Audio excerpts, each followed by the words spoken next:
Smackdown tonight.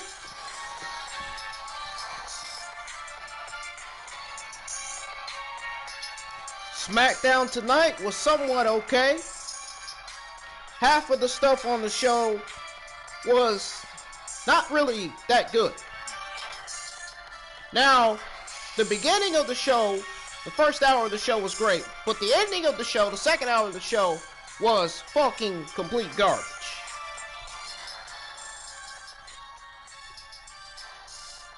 However, the only thing that still remains to be the greatest thing on the show is the Reigns and KO feud.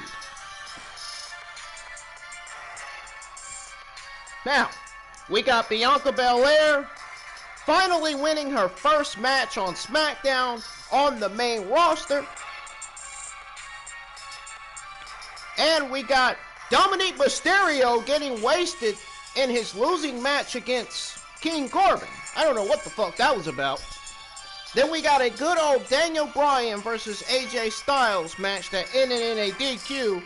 And then all of a sudden we got a complete garbage 8-man tag match. Seemed more like a 9-man tag match to me. I don't know. What the fuck even is this, Bruce? I'll tell you what this is. Creatively fucking lazy is what it is. Folks, we're going to go over it all right here on my Ingram Wrestling News YouTube channel.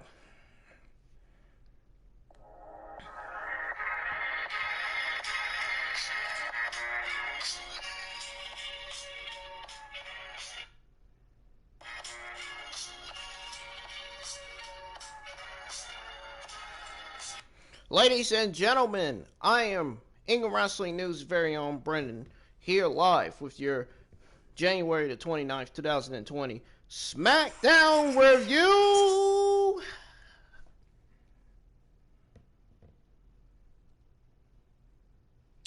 So, before we get started with the review, man, be sure you hit that like button on this stream so you know you're going to enjoy my SmackDown review. And be sure you subscribe to the channel. I'm on the road to 1,000 subscribers. I am currently dangerously close to 200. I just lost 2 more subscribers this week, which that really angered me. That really lit a rage in me. So, if you are new to the channel, please hit that subscribe button. Turn on that bell for notifications so you will never miss reviews like this and all my NXT and Raw and other SmackDown reviews that go live each and every week on my Ingram Wrestling News YouTube channel. Also, I stream games, including Call of Duty, Black Ops Cold War, Dragon Ball Xenoverse 2, and Naruto Ultimate Ninja Storm 4, even though sometimes the quality can be a little, ish, but you can still hear. I mean, some of you can see. But Not only do I go live my SmackDown, Raw, and NXT reviews every day, I stream on Call of Duty Black Ops Cold War almost every day, Dragon Ball Z Verse 2, and Naruto Ultimate Storm 4 as well. Even World of Tanks. Sometimes. Tiny bit of times. The game has gotten a lot boring. For the first time ever, next month, for the first time ever, I'm actually going to be streaming on WWE 2K20. Not actually doing a review on there this time, but I'm actually going to be playing the actual game. So, just thought I'd bring that announcement to you. And announcement number 2. I will be live on YouTube tomorrow when I come back home from getting my haircut, because I have to get my haircut first, obviously. So after that, I will be live on YouTube explaining my plan going forward with my Ingram Wrestling News YouTube channel, because I feel like everybody needs to know. No, I'm not deleting my YouTube channel. The reason why I say no, I'm not deleting my YouTube channel is because a few days ago I tweeted out and asked, should I delete my YouTube channel? And then a few days later, I changed my mind and said, nope, I'm not doing it. There's still more to come. I'm not giving up yet. I sometimes I have confidence in myself and sometimes I don't. We all sometimes don't have confidence in ourselves. We all make mistakes. We all know what's best for us, and I know what's best for me, so.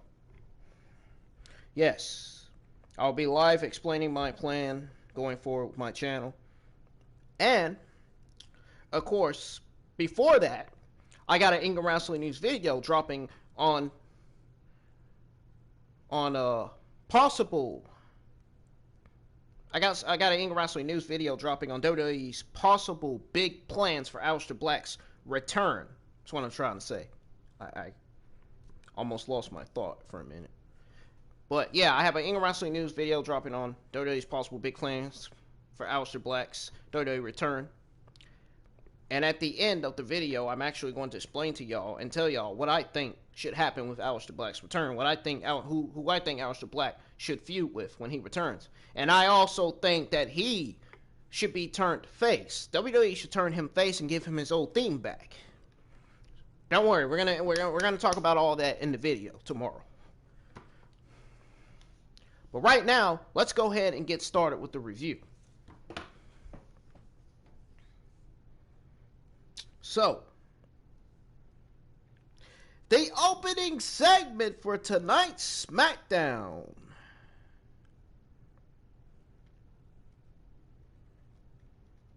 SmackDown opens up with Daniel Bryan.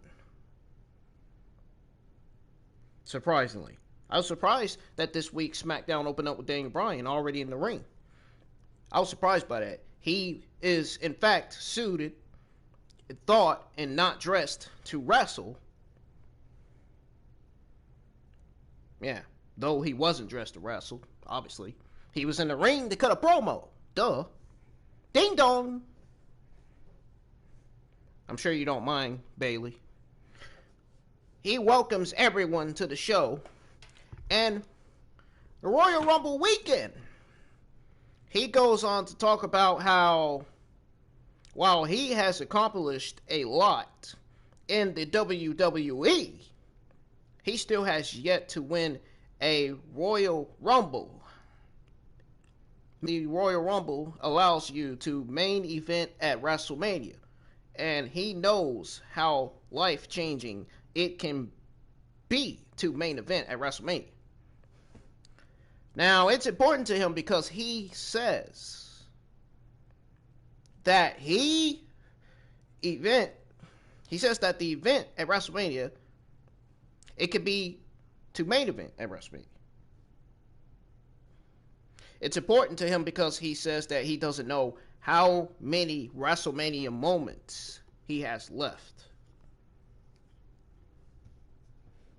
Now, obviously, that sounds a bit sad, if you ask me. Just saying. Because Daniel Bryan is one of the greatest professional wrestlers in this business. Nobody does it better like Daniel Bryan in the ring. In-ring wise. Period. He's one of the all-time greats. And I think Daniel Bryan will be the next Hall of Famer.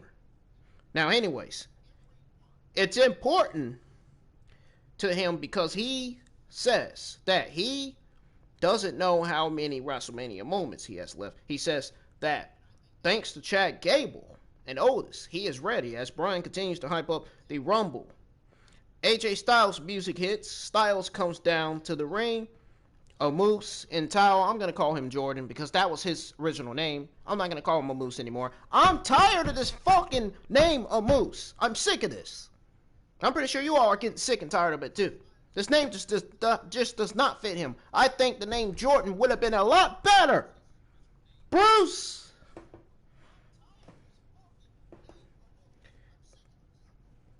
Bryan asks why AJ Styles, a Raw superstar, is on SmackDown. Styles and Jordan say that there is a quarterly brand-to-brand invitational. Styles goes on to say that he has the gatekeeper of Raw for people who want to join the Royal Rumble. Basically, people who want to join the Royal Rumble match. What I'm referring to here.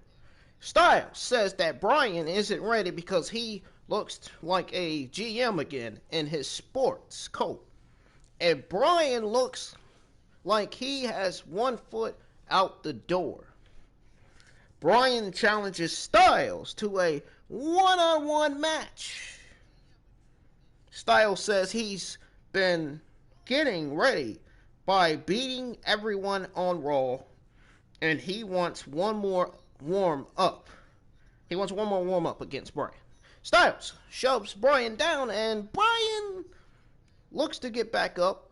As he looks to get back up, he looks to get back up at Styles' face. Jordan steps between them. Bryan says that if Styles was a real man, he would face Bryan without Jordan. As Styles goes to get out of the ring, Bryan says with or without a Moose. Oh man, why did I say it? Jordan, this guy's name was Jordan when he made his NXT debut. This guy's name was Jordan. I swear to God, folks, his name was Jordan when he made his NXT debut.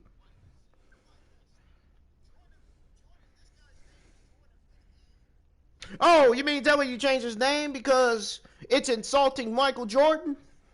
It's an insult to Michael Jordan that this guy's name's Jordan? Jesus Christ, WWE.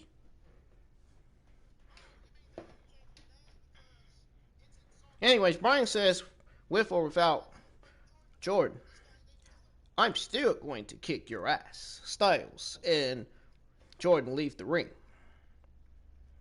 So he had a promotion for the upcoming face-to-face sit-down with Roman Reigns and Kevin Owens. Then we see a recap of the obstacle course challenge between Bayley and Bianca Belair. Backstage, Bayley is being interviewed by Kayla Braxton before Kayla can ask her about Bianca beating her. Bayley says that she still hurt Bianca by throwing her into the baseball post. She says that she saw Belair's special on the WWE Network and she likes her. But Bianca has run away from everything in her life.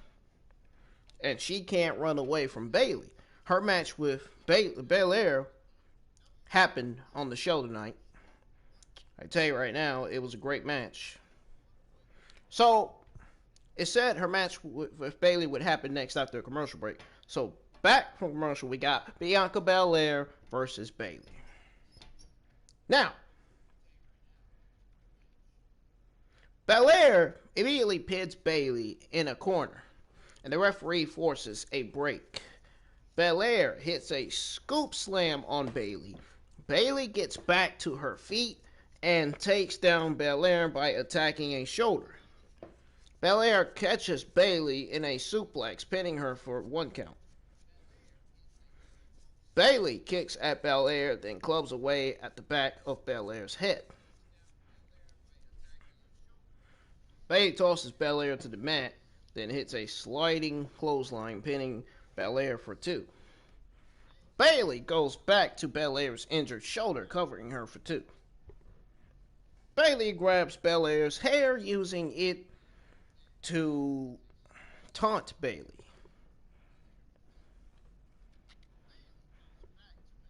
So yeah, once she used her hair to taunt Bayley, Belair grabs her back and whips Bayley with it repeatedly.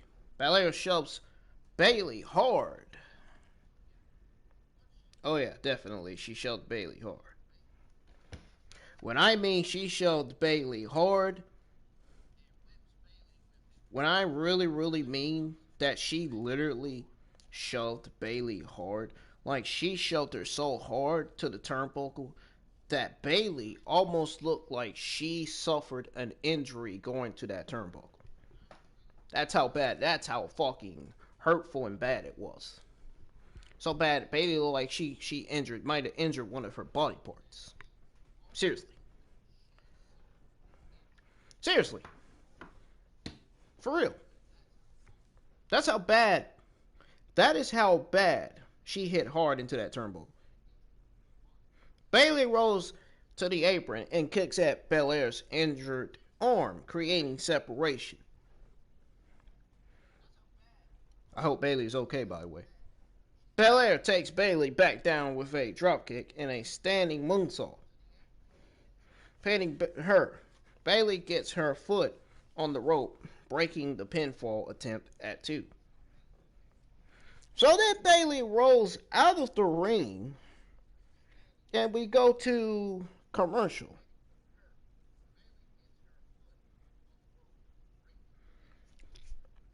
So then back from commercial break.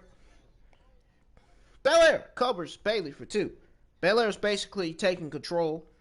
She drives her shoulder into Bayley's midsection in the corner. Bayley gets to the middle rope and takes Belair down by her, injured shoulder, covering her for 2.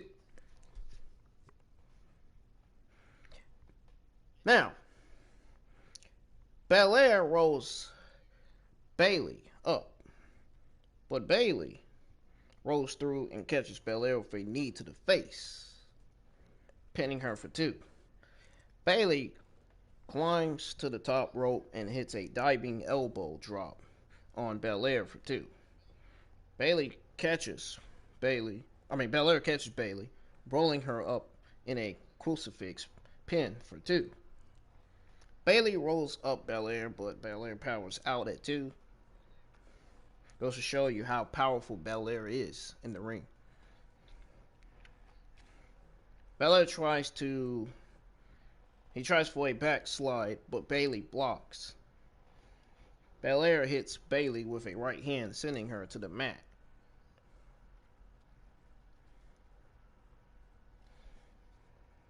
Then Belair goes for a glam slam, but her arm gives out. Yes, folks, her arm gave out. I ain't joking. Her arm definitely gave out.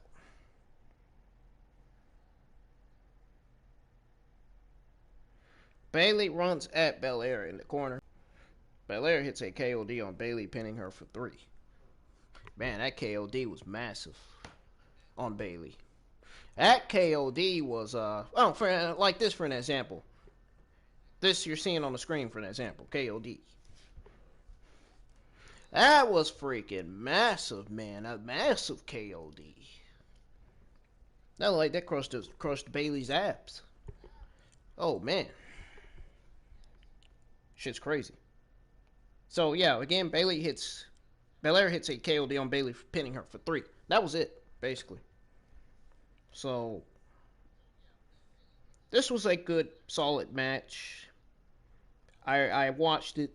I watched Smackdown tonight. Yes, I did. I was live on YouTube. Hello. Ding dong. That clearly tells you that I was watching it. I was live giving you my live reaction.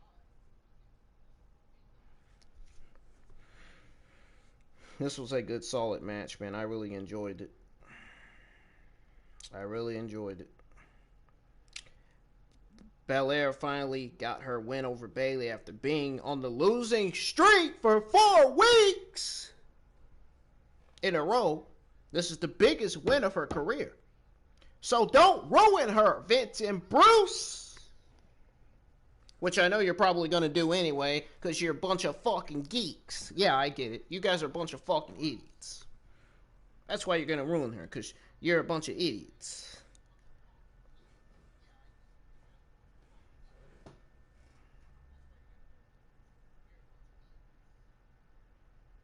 But seriously, great match between Bayley and Belair. Rumble is going to be the end of their feud. I think Bayley versus Belair should be booked for the Royal Rumble. I feel like this feud is kind of ending a little bit too early, though. I don't know about you all. Do you all think that, too? You all think this feud is a steel cage match? How long, let me know in the comments below, how long do you think this Belair and Bayley feud should go? I want your thoughts on that, folks. I want your thoughts. The stream broke, but the review must still go on. But I really want your thoughts on that, folks. We could even see Belair and Bayley in a TLC match. I can imagine that happening. Or even a ladder match.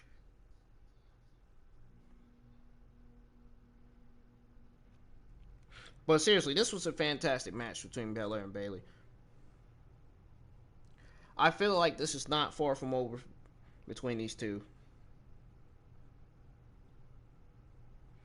I really wanted to see more of these two a little bit longer. I really did. Seriously. That's how good this match was to me, to the entire community as well. Anyways, Belair is interviewed at the top of the ramp by Caleb Braxton about her successful week. Belair talks about how meaningful it was to get a win over Bayley, the longest reigning SmackDown Women's Champion. Belair says that winning the Royal Rumble would be the best way to cap off her successful win. Or successful week, rather. Excuse me. Got that wrong. At least I correct myself, though. At least that's the good part about the review. I correct myself. So anyways, we get a recap of Kevin Owens, KO, powerbombing Roman Reigns through a table last week. A match between AJ Styles and Daniel Bryan had been confirmed for that later on that night. Styles was shown backstage with Jordan, and Cesaro walks up to them and they speak to each other audibly. I wonder what they mean by that, but who cares? Anyways, King Corbin, who I like to call WWE's typical garbage, is exactly what he is. Even though his attires are fucking pretty cool, though. I can't shit on his attires. I can shit on him. I can't shit on how good his attires are. His attires are the fucking best, man. He looks the fucking best when it comes to attires. But when it comes to promo wise, yeah, he could be a little fucking terrible. Well, he could be more terrible when it comes to cutting promos.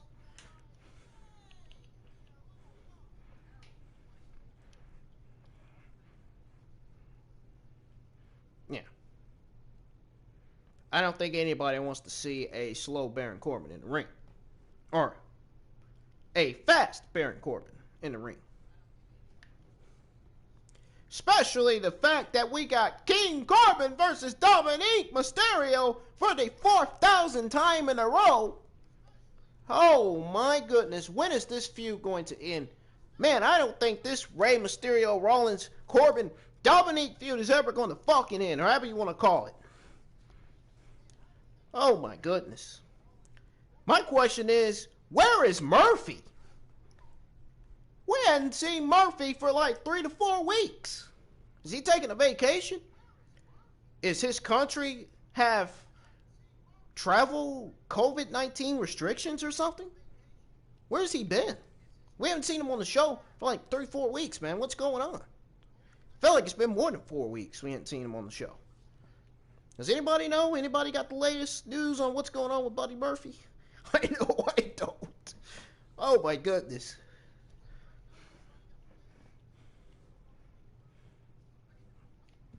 But anyways, folks, King Corbin starts to come down to the ring for a match, but his opponent for the night, Dominik Mysterio, just attacks Corbin from behind, which, that was the best thing about it. I loved it. King Corbin does not deserve to come out with his entrance because his fucking entrance and his fucking in-ring work is fucking terrible. However, his attire, man, he wore. Oh my god, that looked fucking straight up fire, man. His attire looks fucking great, man. The detail on those attire tights, man, those things look great. The gold and the black, I love that. He looked like a legit heel.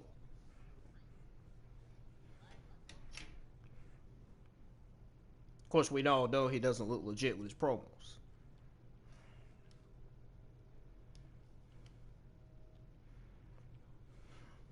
So he's attacked from behind by Dominik Mysterio.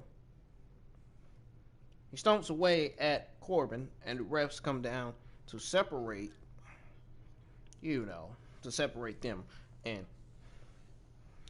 they go to commercial break. Back live from commercial break, we got King Corbin versus Dominik with Mysterio on commentary.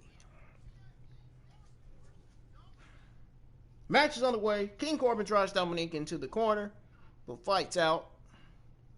Corbin runs at Dominik, but Dominik catches Corbin with a kick and a knee to the head. Dominik hits a dive onto Corbin to the outside. Dominik gets back in the ring, and Corbin circles the ring before re-entering it. He catches Dominik plants him face first, then hits a back suplex. How could Corbin get any worse than what he is in the ring? Oh my goodness. Absolutely terrible.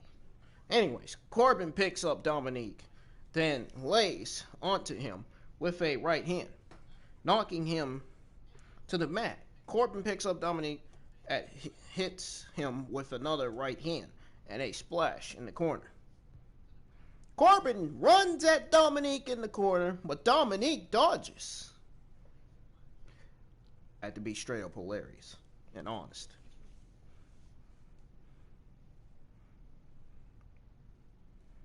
But anyways, Corbin runs at Dominik in the corner. Dominik dodges, hits Corbin with a drop kick and senton, covering Corbin for 2. Corbin gets to his feet, and Dominik takes Corbin down, sending him into the middle rope. Dominik goes for a 619, but Corbin blocks. Dominik hits a Hurricane Rana, sending Corbin into the top turnbuckle.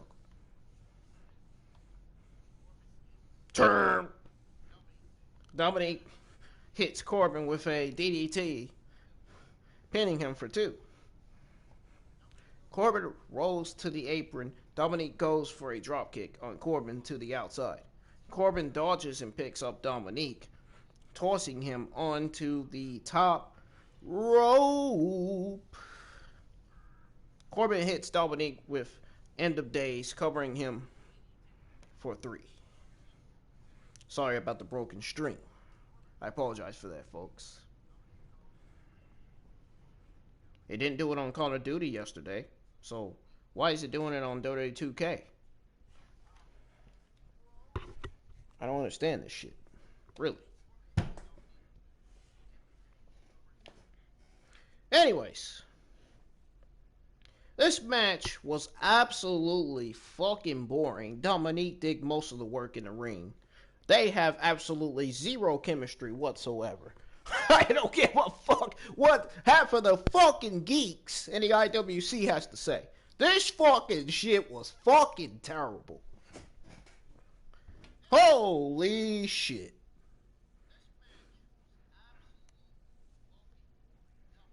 How can anyone sit back in their seat and say, oh, this match is fucking great?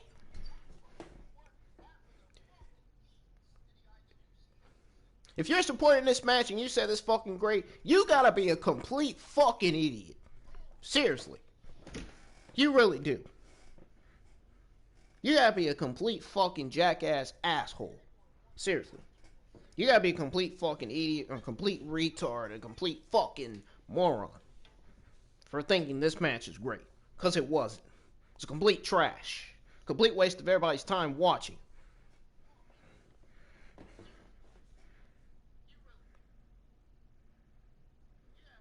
And I'm guessing we're going to get Rey Mysterio and King Corbin next week. Right, Bruce? For the 100,000th time. Right, Bruce? Oh, I love you. What a fucking joke. Unreal.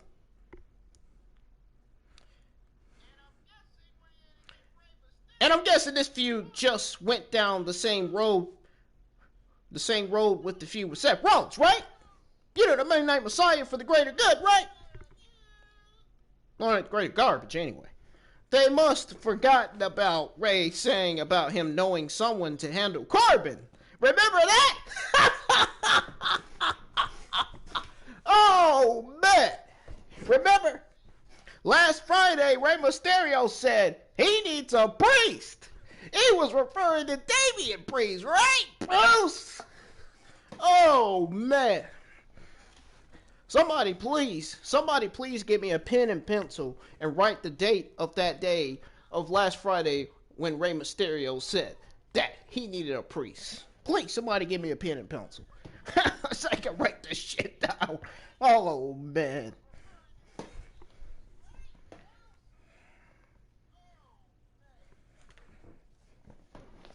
My goodness. This show was fucking...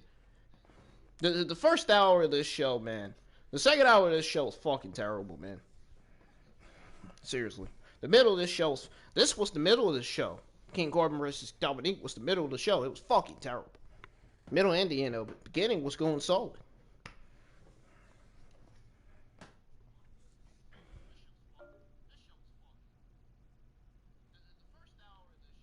Man, folks, WWE ruined all the fucking surprises, man. All the surprises they can fucking come up with, man. Completely fucking ruined. And you know what my fucking reaction to that is?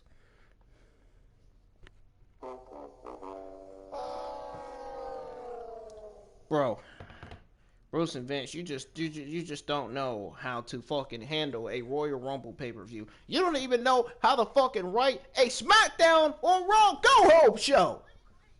How are you supposed to expect that your Royal Rumble pay-per-view is going to be a great pay-per-view when you can't even book the right matches on the fucking show?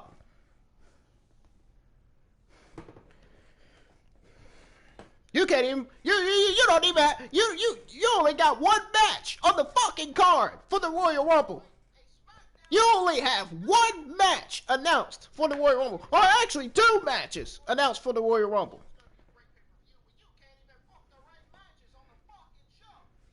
We got Drew McIntyre versus Goldberg, the men's and women's Royal Rumble matches. There's 3, but... At first, when the Royal Rumble was mentioned, there was only 2 matches booked, so I know what the fuck I'm talking about here.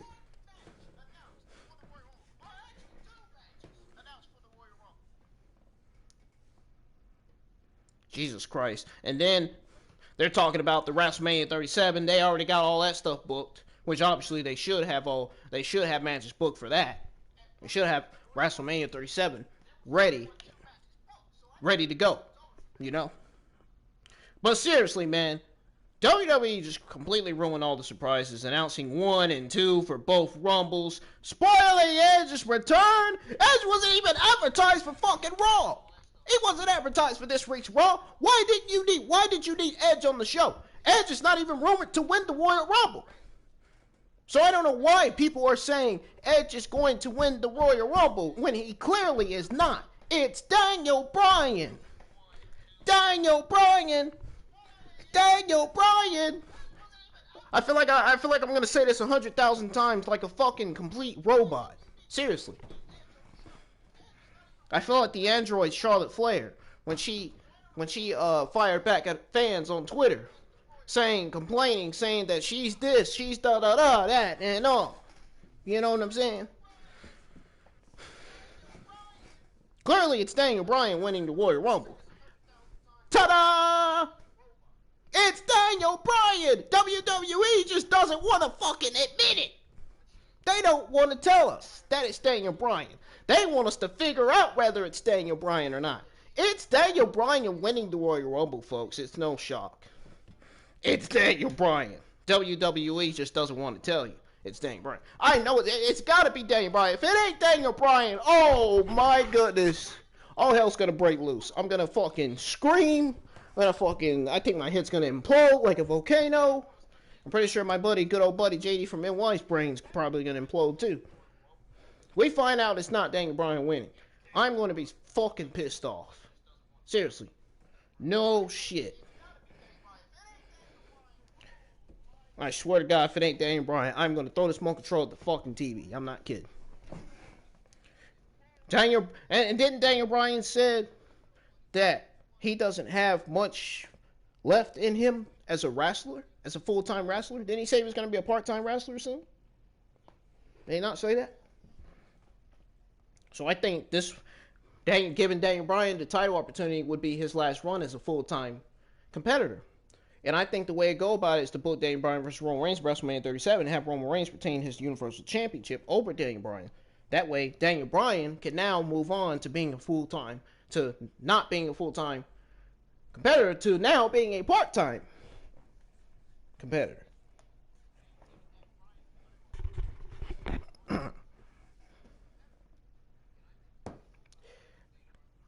And you're going to find out on my Ingram Wrestling News video on WWE's possible big plans for Aleister Black on what I think WWE should do with Aleister Black. What if I say this involves Aleister Black? It really doesn't, but what if it did involve Aleister Black? What if Aleister Black won the Royal Rumble? What if his plans get spoiled and it's Aleister Black that wins the Royal Rumble? What if it's him? What if it's him that wins it? Oh man, a lot of you would be fucking surprised. I think it still should be Daniel Bryan because it legitimately makes sense for him to win. It just does. Daniel Bryan versus Roman Reigns, WrestleMania 37, makes more sense than Roman Reigns versus Goldberg. I don't give a damn what anybody in the IWC community has to say. You can go to JD's reviews right now. Even he fucking said that shit. Hell, he said it first before I did.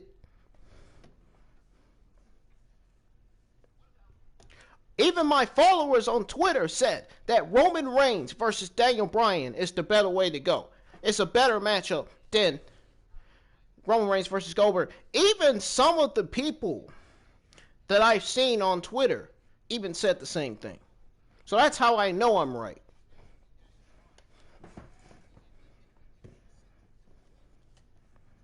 Why would you want to book a boring, soaring Goldberg versus Roman Reigns for WrestleMania 37? That legitimately makes no sense. That's just complete creative laziness right there. Well, I call it. Especially given the fact that they threw Dominik versus King Corbin on SmackDown. They just threw it in our faces like, oh, we don't care about this show. We're just going to go ahead and throw Dominik versus King Corbin on SmackDown. To entertain everybody, to keep everybody occupied. Right, Bruce? Well, you know goddamn well this match is boring as fuck. And nobody gives a shit about King Corbin. Or the match, for that matter.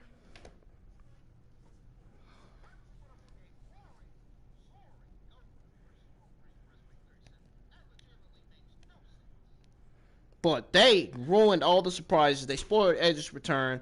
Now pretty much announcing number 30 for the Women's Royal Rumble. This is very fucking disappointing.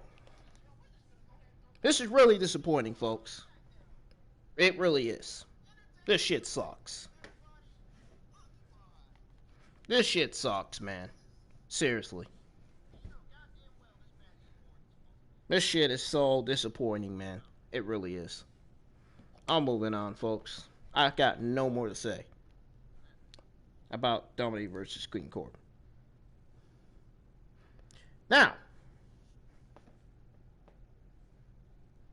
so after this match, Rey Mysterio gets off commentary and goes to check on his son. Oh, by the way, here's another thing. Why was WWE going with the Bryan Invitational shit? They didn't do this on Raw, so why are they doing this on SmackDown this week? See what I mean?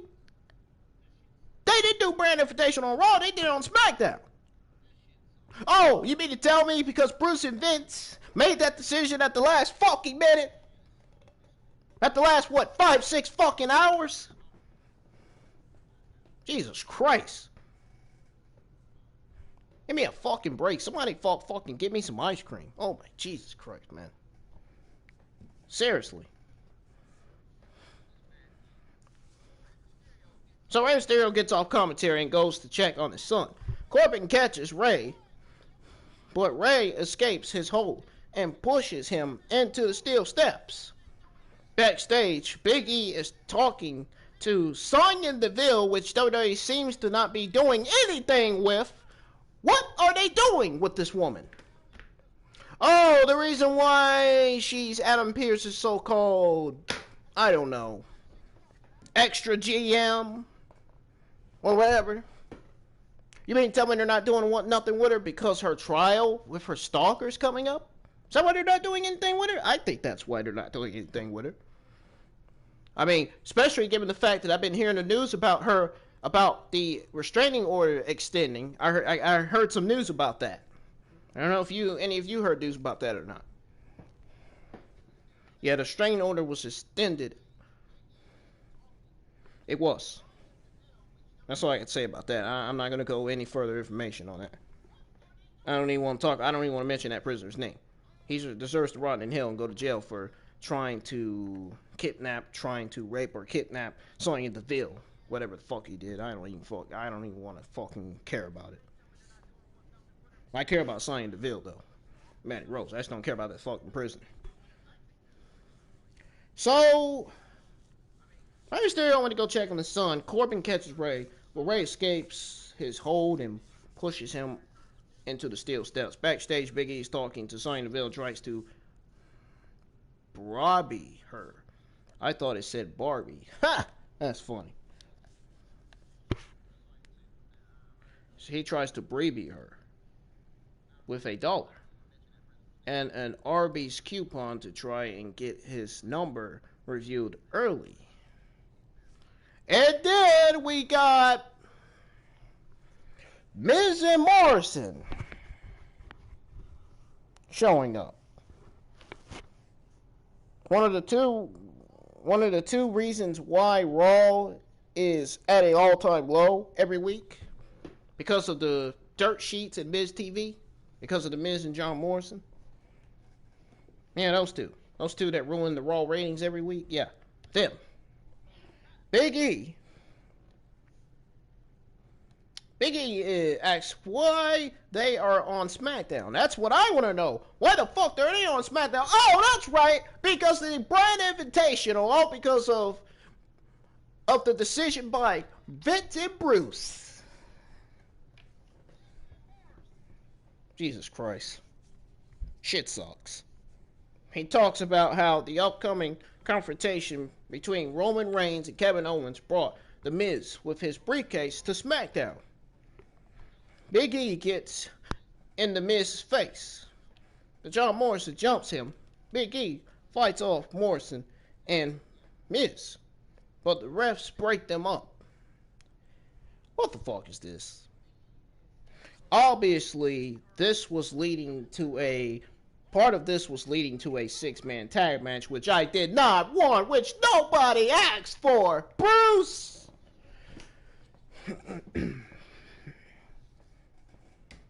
I thought this was going to lead to a handicap match, similar to what they did, similar to how they did Sheamus and Drew McIntyre. Big E versus John Morrison, Miz Morrison. Remember Sheamus versus Miz Morrison? Remember Drew McIntyre versus Miz Morrison? I thought they were going to do Big E the same way. I'm going to say, please, no, not Big E too. This is just not fair. This ain't right. This shit is just straight up wrong. These handicap matches, man, they need to cut it out with this 50-50 booking with these handicap matches, man. Holy shit. These squash matches get even more boring. It's already enough that these squash matches are boring on NXT every Wednesday night. The rest of the stuff on NXT is pretty good. Squash matches, man, oh my god, we don't need all that. I mean, NXT is sometimes bad too, but Monday Night Raw and Smackdown are the worst. NXT is better than Raw and Smackdown. You all know that.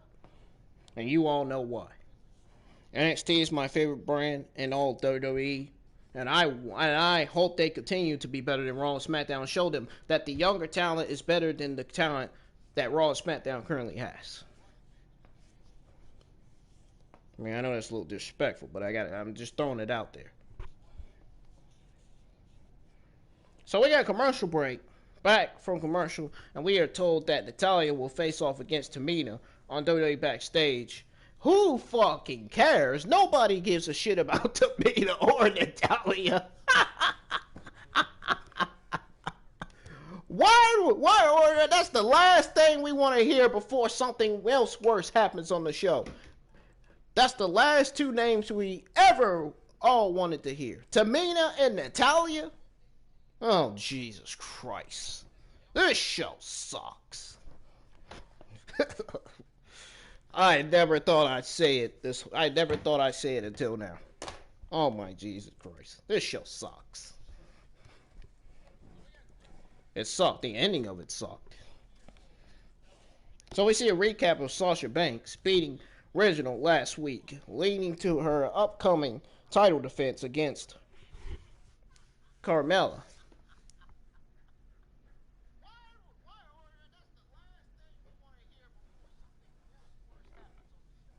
Sasha Banks is backstage, and Reginald brings a bottle of wine to Sasha Banks as a gift from Carmella.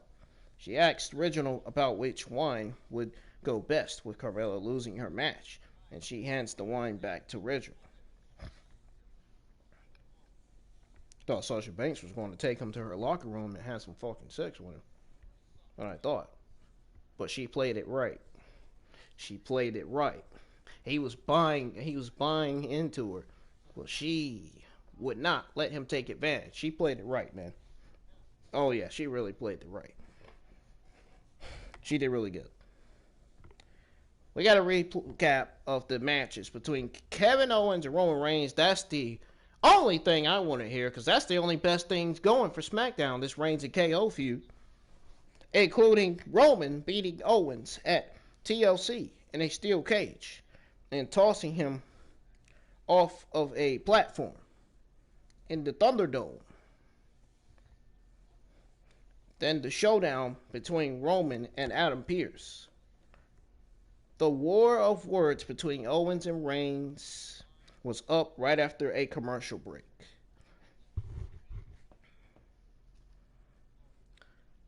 So backstage, Sami Zayn, the Illuminator, the Luchador, the former Luchador, right? Calls over Shinsuke Nakamura. You know, Shinsuke Nakamura, former Intercontinental Champion, former United States Champion, former, what else? SmackDown Champion, Tag Team Champion, right? Zayn asks Nakamura if he and Cesaro are breaking up. Zayn says that he and Nakamura have a history, and he asks Nakamura for a favor.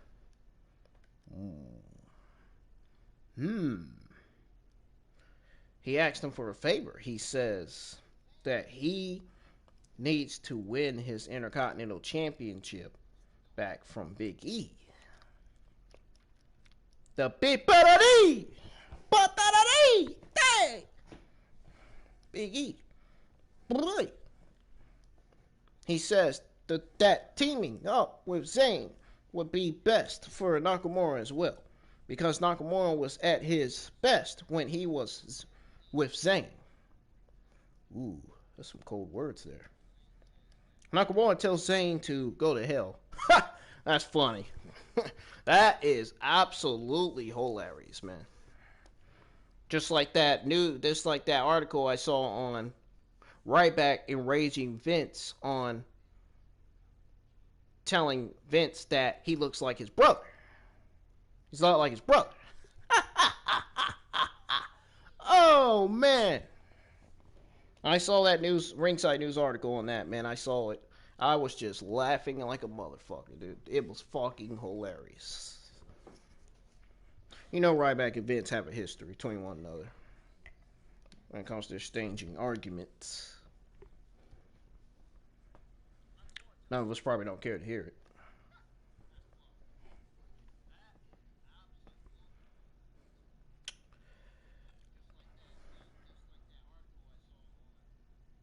Now, I thought that another Apollo Crews versus Big E match was going to be booked. Speaking of Big E, but it didn't get booked. Wasn't that mentioned this week that Big E versus Apollo Crews was going to be booked? I could have sworn it was. I wouldn't want to see Apollo Crews lose again and then go to Titus Catering again.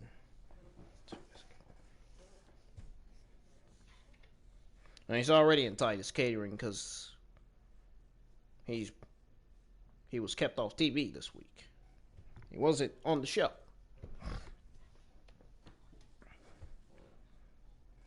So anyways, Michael Cole welcomes the head of the table, the tribal chief, the Universal Champion, Roman Reigns. And we got Fight Owens Fight, Mr. KO, Kevin Owens. His gimmick is Fight Owens Fight, I'm guessing. That's what I'm guessing.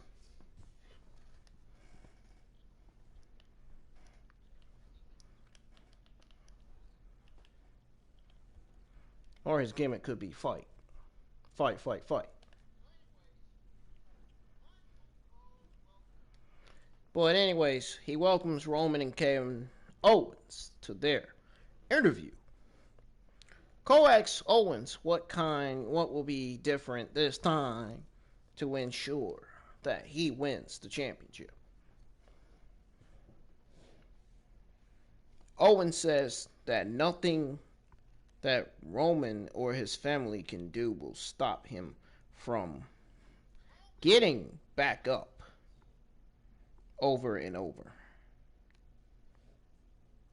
Heyman disparages the way Owens speaks of Roman Reigns, telling Owens to address Reigns with respect. Reigns says that Owens is making excuses by bringing up Reigns' family, so he asks Owens about his own family. Roman Reigns starts asking Owens about his father, but Owens starts to threaten Roman for talking about his family. Reigns says that he was merely wondering why his father didn't teach Owens about his own limitations.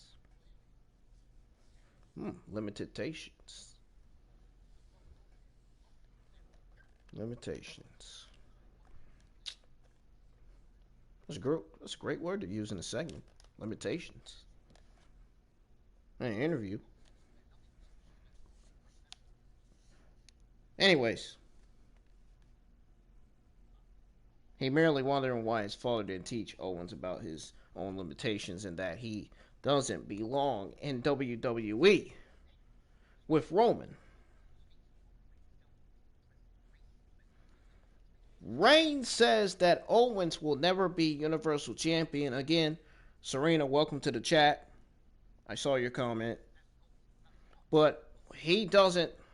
And, oh, most importantly, welcome to the review. Reigns says that Owens will never be Universal Champion again, but he doesn't blame Owens for not knowing that. He blames Owens' father. He says that Roman is trying to get under his skin.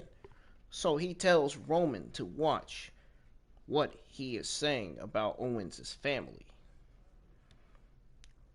Roman laments to Heyman that Owens still doesn't understand, but he might understand what his family calls him a disgrace by fighting against Roman. Owens comes back by saying that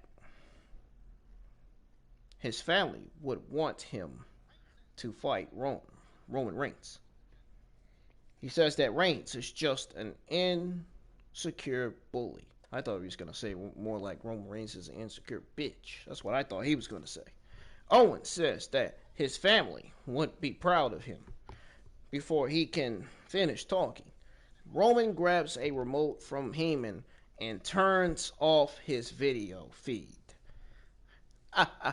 That was an excellent touch right there by Roman Reigns, man. No shit. Owens says that he will be the last man standing and walks off. Wow, man, this was absolutely fantastic segment, man. I enjoyed every bit of it. Their interview really, I guarantee you their interview really helped the viewership and ratings that's going to come in tomorrow. Something tells me we could see the ratings go up. But because of Kevin Owens and Roman Reigns.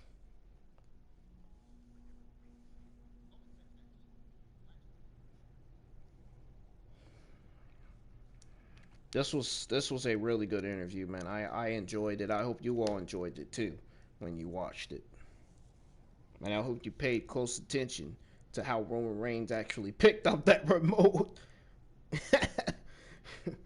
That looks like something my good old buddy J to the D over there would do. Something I fucking do too. Of course.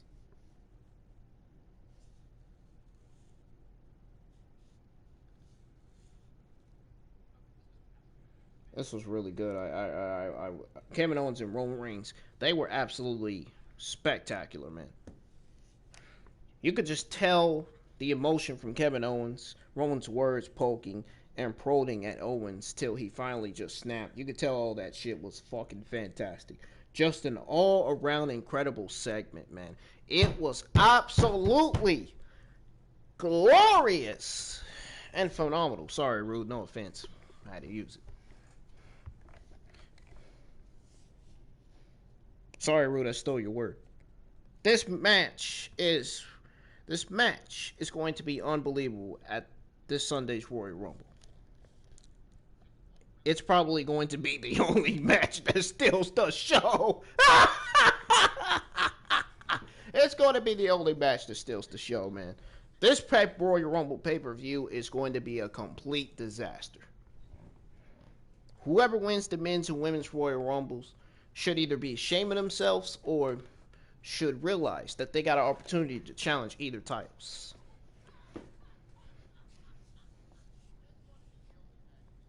Whoever Vince and Bruce has to win the men's and Royal Rumbles, they both should be ashamed of themselves.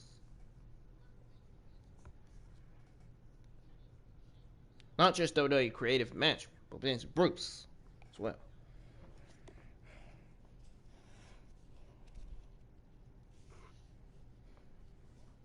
I mean, seriously.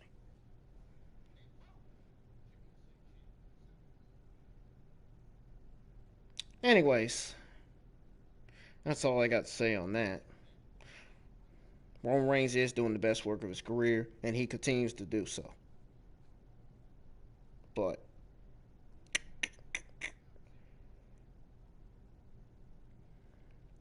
this was a great segment, man. I was impressed. I'm sure everybody in the community was impressed with this too. I'm interested to see how Roman Reigns and Kevin Owens match is going to be at Royal Rumble. I know it's going to be unbelievable. It's going to be fantastic. Again, it's going to be one of the... So we got Daniel Bryan versus AJ Styles. Now, this match was going solid until it got ruined. It got completely ruined so bad that I know some of you on Twitter probably picked up your remotes and changed the entire fucking channel. Just based on how Sami Zayn ruined the match and how everybody hates him for that shit.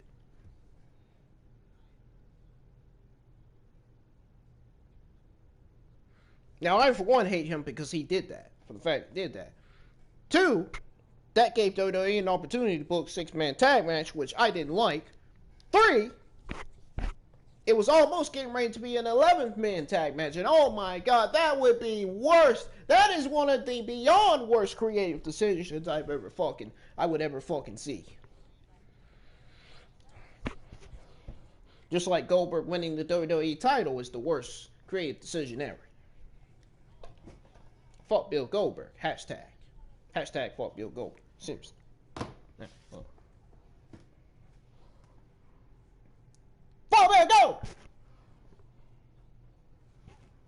I'm jumping like Jordan. Anyways. Daniel Bryan versus AJ Styles. Styles does indeed come down to the ring without Jordan. At first. Jordan joins Styles at his side. But Styles then seems to tell Jordan to let him do it. I'm tired of that Omos name. I hate it. I wish they would change his name back to Jordan. Tells Omos to let him do it on his own. And he walks to the ring alone as they go to commercial break. Cesaro is on commentary after a commercial break. And they trade moves and reversals with neither man gaining an advantage until Bryan gets Styles in an armbar. Styles reaches the ropes for a break, but Bryan does not let up, getting a hammerlock on Styles. Styles pushes Bryan into the corner, and Styles runs the ropes, but Bryan takes Styles down with a kick, pinning him. But Styles kicks out immediately. Bryan gets Styles in the corner and hits him with a chop. Bryan runs the ropes, but Styles catches him with a knee to the midsection. Bryan gets to his feet and hits a suplex on Styles. Bryan goes to get on the top rope, but Sami Zayn's music hits, distracting Bryan. I don't know what the fuck that was about. Vince and Bruce must have made a last minute decision for the main event. It must have just been creatively lazy by booking a 6-man tag match on the show. That was just so lazy, man, by WWE creative there, man. The blame has to go on Bruce and Vince for this terrible ending of the show. So Bryan resumes his climb. Styles pushes him off the top to the outside. Zayn starts to make his way to ringside with his documentary crew.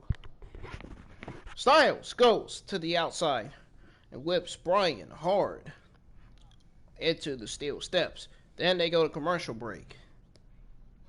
Styles runs at Bryan in the corner. Bryan dodges and chops Styles. Bryan runs the ropes and hits Styles with a clothesline. Styles retreats to a corner, and Bryan runs at him, hitting a running drop kick. Bryan hits a Hurricane Rana, sending Styles to the mat. Bryan pins him for 2. Bryan kicks Styles, but Styles catches Bryan's leg, hitting him with a dragon screw takedown. Styles pins Bryan in the corner, hitting him with an enziguri. Styles places Bryan's leg across the middle rope, kicking him in the thigh area. Ew, that sounds disgusting. Anyways, Styles locks in the calf crusher. Bryan reaches the bottom rope and forces a break. Styles runs at Bryan in the corner. Bryan dumps him to the apron. Styles goes for a phenomenal forearm, but Bryan catches Styles in a yes lock. Styles reaches the ropes, forcing a break. Big E's music hits. Big E comes down, staring at Sammy, who is at ringside. Oh, no wonder why Sammy came out. Big E takes off his belt and his coat, then hits Zayn with a clothesline. Big E tosses Zayn into the commentary table, and that caused Cesaro to get in Big E's face, asking what that was about. Cesaro kicks Big E in the face. Cesaro attacks Big E back.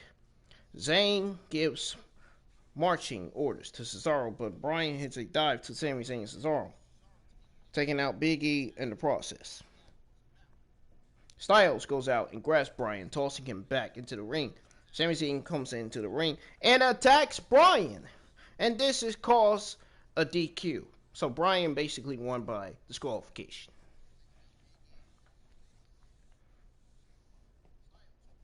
Now you know how fucking terrible that was that Sami Zayn did that, right? Now, you all should definitely hate Sami Zayn for that. Seriously. Really.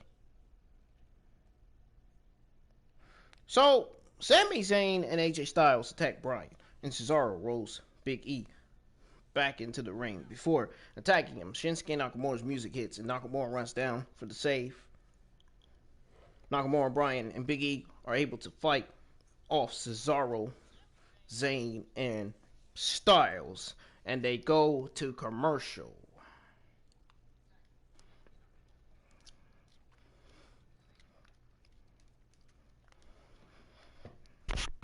They go to commercial. Back from commercial, and we have a 6-man tag team match. We have Daniel Bryan, Big E, and Shinsuke Nakamura versus Cesaro, AJ Styles, and Sami Zayn. Now, why would they have Adam Pearce make a decision to book a 6-man tag match for the main event? This absolutely made no sense whatsoever. And I don't even think nobody even cared at that point about seeing a 6-man tag match.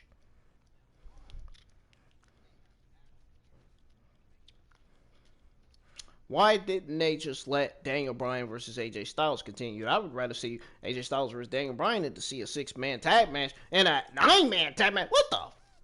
What is this bullshit? I'm like, really? What is this, Bruce? Vince?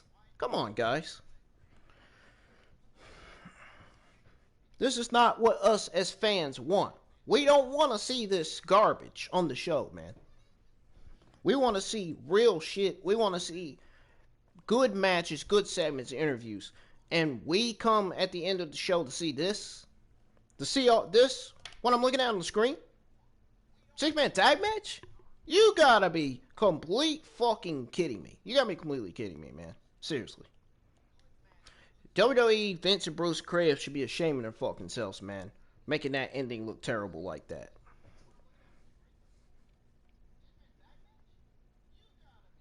And then booking a fucking 4-on-5 tag match in the process. What the fuck, man? This shit was so garbage. Goes to show you how creatively lazy WWE is when it comes to just randomly booking matches that doesn't draw interest in the viewership or ratings. Matches that are not a ratings draw, like Goldberg, for an example, he's not a ratings draw.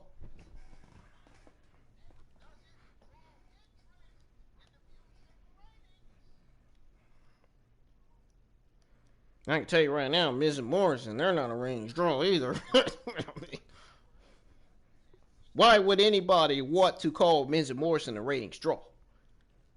That's like telling Carlito he's not a ratings draw. Holy shit, man. Seriously. Man. But anyways, 6-man tag match is on the way. Big E hits Cesaro. But Cesaro comes back with uppercuts. Sami Zayn tags in and punches away at Big E. Zayn slaps at Big E's head and runs the ropes, but Big E catches Zayn with another elbow to the head, pinning him for 2. Big E tags in Daniel Bryan. You know, remember Daniel Bryan? He used to be Planet's champion. Right?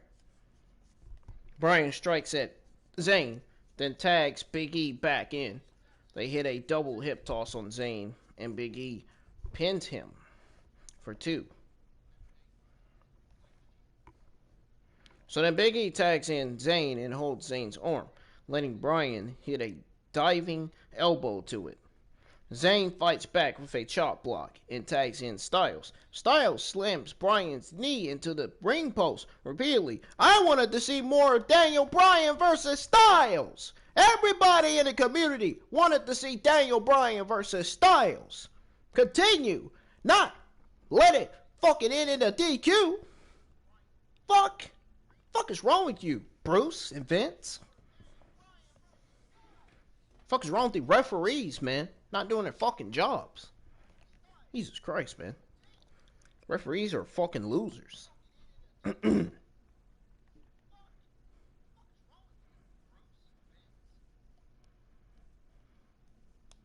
So Styles slams Bryan's knee into the ring post repeatedly, and they go to commercial break. Back from commercial, Cesaro hits a spin on Bryan. Styles tags in and goes after Bryan's injured knee. Zayn tags in and punches away at Bryan's head. Just like Bryan was taking all the damage by all 3 men in this match. Jesus Christ. Get Bryan out of there. Something.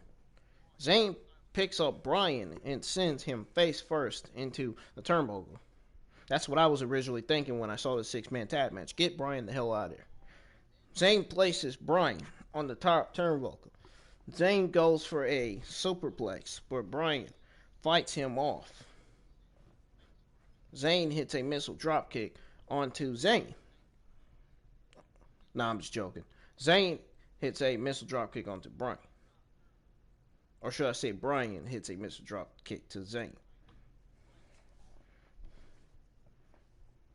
I think that sounds a lot better. Both Cesaro and Big E tag in. Big E hits a belly-to-belly suplex on Cesaro and AJ Styles. Cesaro hits a corkscrew uppercut on Big E, pinning him for 2. That was a good uppercut too. It really was. Cesaro goes for a neutralizer, but Big E hits a back body drop. Big E stands on the corner and Cesaro runs at him, but Big E hits a Uranagi. The Miz music hits and he and John Morrison comes out. They attack Shinsuke Nakamura and Big E. As the Miz and Morrison attack, Big E, Otis comes out. Otis takes out the Miz and Morrison, turning Morrison inside out with a clothesline.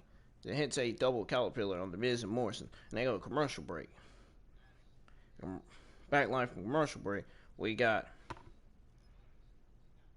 Daniel Bryan, Shinsuke Nakamura, Big E, Otis versus The Miz, John Morrison, Cesaro, Sami Zayn, and AJ Styles in a 4-on-5 tag team match. How can this creative booking get any worse, man? Wow. This was one of the worst decisions ever, man. It really was. considering the fact that they're all in the Royal Rumble. But this was worse. This was better than Braun Strowman versus Goldberg. That's how bad this 4-on-5 match was, man. Seriously. That's how bad this creative decision was to book this match. How are you going to go from having Daniel Bryan win by a DQ to booking a 4-on-5 tag match? Now, does this make sense to anybody? A, no, it doesn't make sense to me. And B, this match should have never been official from the beginning. This was an embarrassment to the talent. This was an embarrassment to us as fans. This is an embarrassment to the entire world who watches wrestling, who watches WWE every week, man. This is embarrassing to the podcasters, including JD and other podcasters around the world. This is embarrassment to all of us, man, as wrestling fans. Seriously, this was not cool. This shit, like, bandedly suck. Real bad. It's like, Bruce, get this 4-on-5 tag match off my TV, you know? Jeez. They can't think of anything creatively. They couldn't think of anything for the main event other than book this match. You fucking serious? Oh my goodness. This is why I didn't want to review Smackdown tonight. This is why. Because of this right here. This creative, terrible booking that they do. It's creative, lazy. And how bad they made this show last night. Absolutely terrible. There's some things I want to say that I don't want to say. I don't want to get banned. I want to get banned from YouTube.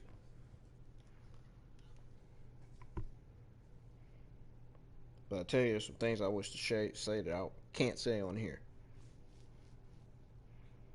The Miz is kicking away at Daniel Bryan. The Miz locks in a figure 4 leg lock on Bryan.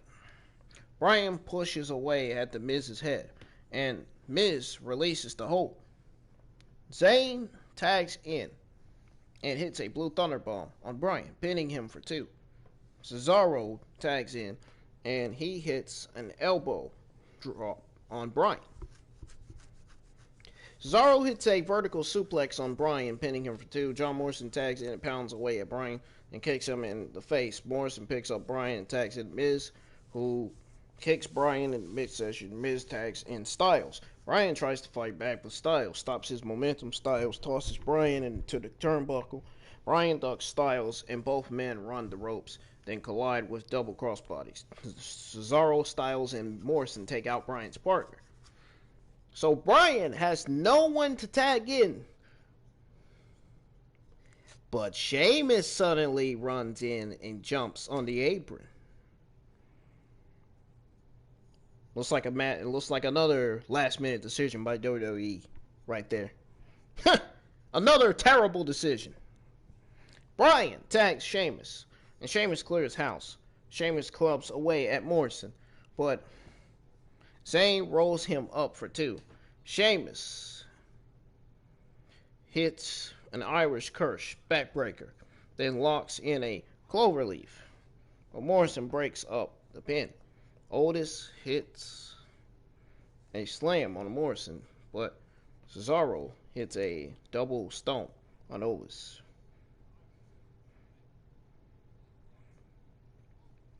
Big E takes out Cesaro, but Miz hits Big E with a skull-crushing finale. Shinsuke takes out Miz. Zayn hits Shinsuke with a blue thunderbomb made famous only by Sami Zayn. He delivers the best blue thunderbombs in the WWE. Nobody does it better than him. I don't give a damn what anybody says. Zayn runs at Sheamus looking for a Helluva kick. Sheamus catches Zayn with a bro kick, pinning Zayn. Oh, so we basically got a 5-on-5 after we got a 4-on-5 tag match. Oh man, and even more reason for us to pick up the remote and change the channel, right?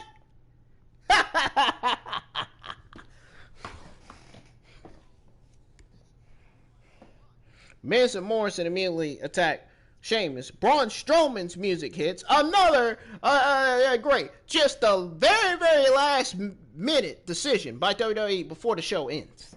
Right? Right, Bruce? Oh, man, great. Fucking amazing, man. Wow. Braun Strowman's music hits. Strowman hits running power slam on Zayn and Cesaro. Miz and Morrison retreat up the ramp. And Strowman continues to manhandle Cesaro. Strowman stands tall in the ring with bodies all over the place. And the show went off air.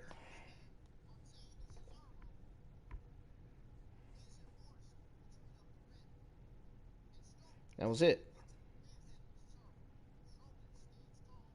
All I gotta say is, man, this fucking show was okay.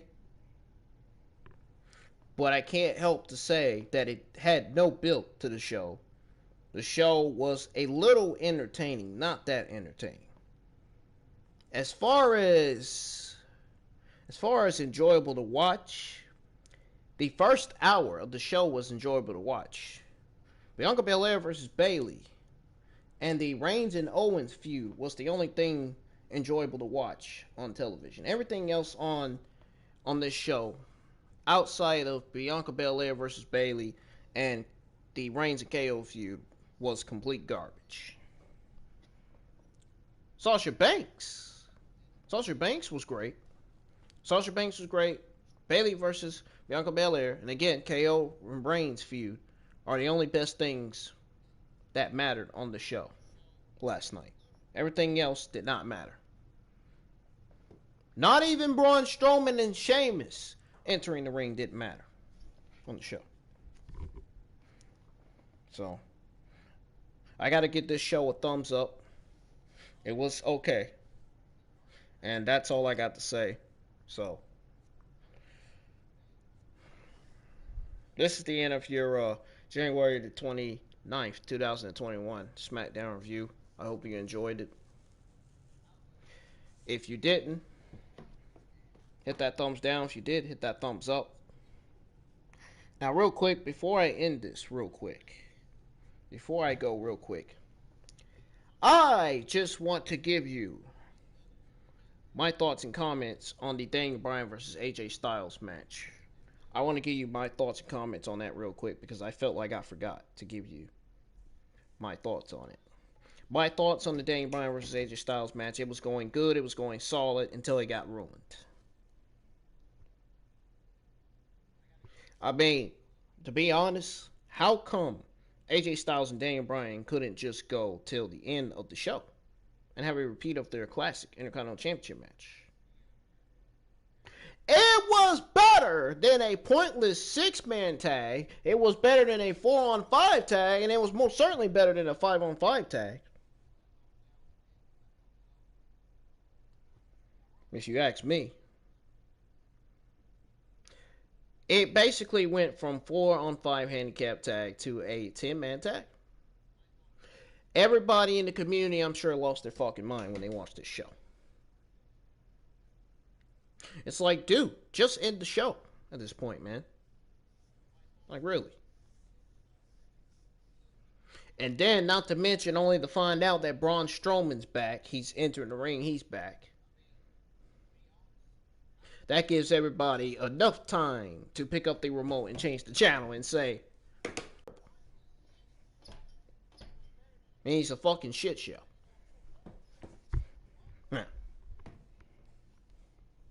Great.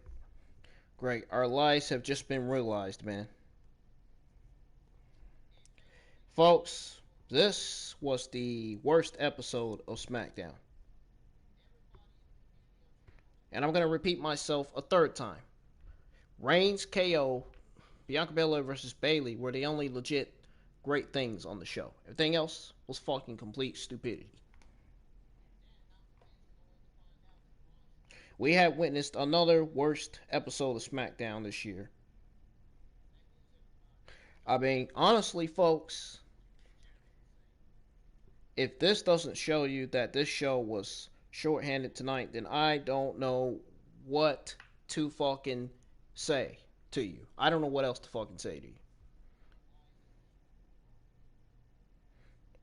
If this doesn't show you that this show was shorthanded, then something is wrong with you. If this doesn't show you how terrible Bruce and Vince are when it comes to writing Raw and SmackDown, if you think Vince and Bruce are doing great at writing SmackDown, if you think Bruce is doing good at writing Raw and SmackDown, you're a complete fucking idiot. Just saying. Just throwing it out there to those of you who continue to support Vince and Bruce. For what reason? I don't know.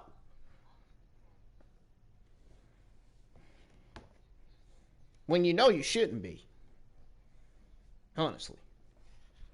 I don't get some of these fucking geeks in the community, man. These fucking lame-os, man. I don't get it. Anyways, folks, I'm getting the heck out of here. Again, if you enjoyed this review, hit that thumbs up. Please hit that thumbs up. It helps the channel, it helps the live stream, and it certainly helps me.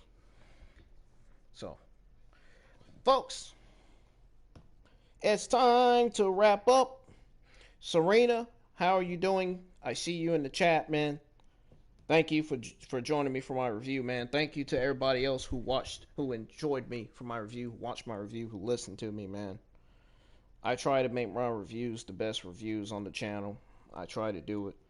If you missed my NXT review, you can go check that out, because that was certainly one of my best reviews on the channel, in my opinion. I think I did more better on my NXT review than I did on this one, and than I did on my Raw review. My opinion. That's what I think. Anyway. But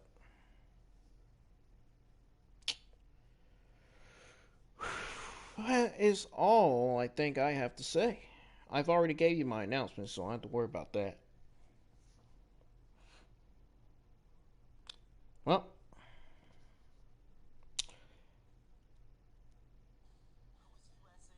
I hope you enjoyed this review.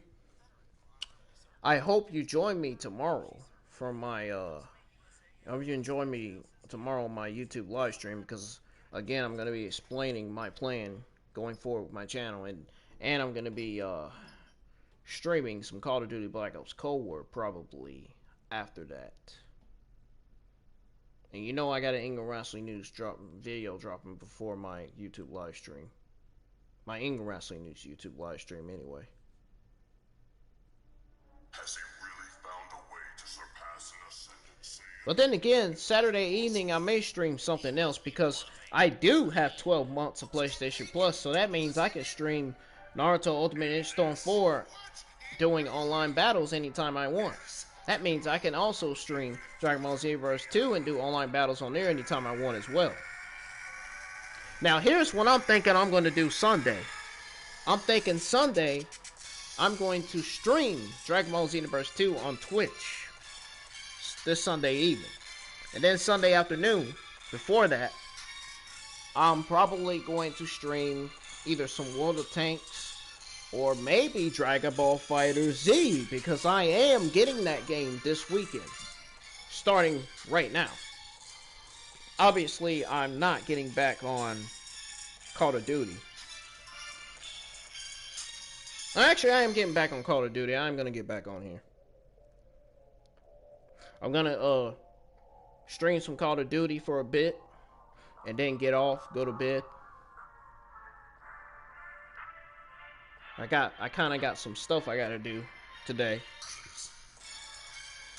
This afternoon, my Ingram Wrestling News YouTube live stream will be live, and then after that, I'm probably going to... No, actually, no, wait a minute, take that back. My Ingram Wrestling News video is going to drop on WWE's Possible Big Plans for Aleister Black. That's going to drop first, and then that's when my Ingram Wrestling News live stream is going to be live on YouTube. And then I am either going to stream Naruto Ultimate Ninja Storm 4, or World of Tanks, or Call of Duty Black Ops Cold War. I might just stream Call of Duty Black Ops Cold War and just stream Dragon Ball Xenoverse 2 this Sunday evening and stream Naruto Ultimate Ninja Storm 4 the Sunday afternoon. That's what I might do. So have on those notifications. I got more content coming to the channel, man. And if Dragon Ball Z Fighter Z gets done installing on time, we may just stream on that next week. So, ladies and gentlemen, I'm getting out of here. I hope you enjoyed my review. Peace. I'm getting out of here. Have a good day. And I will see you here on my Ingram Wrestling News YouTube live stream tomorrow. Peace. And also, I will see you on my Call of Duty Black Ops stream as well. My part 3 of my stream on Call of Duty Black Ops Cold War is coming up next, right here on the channel. Peace.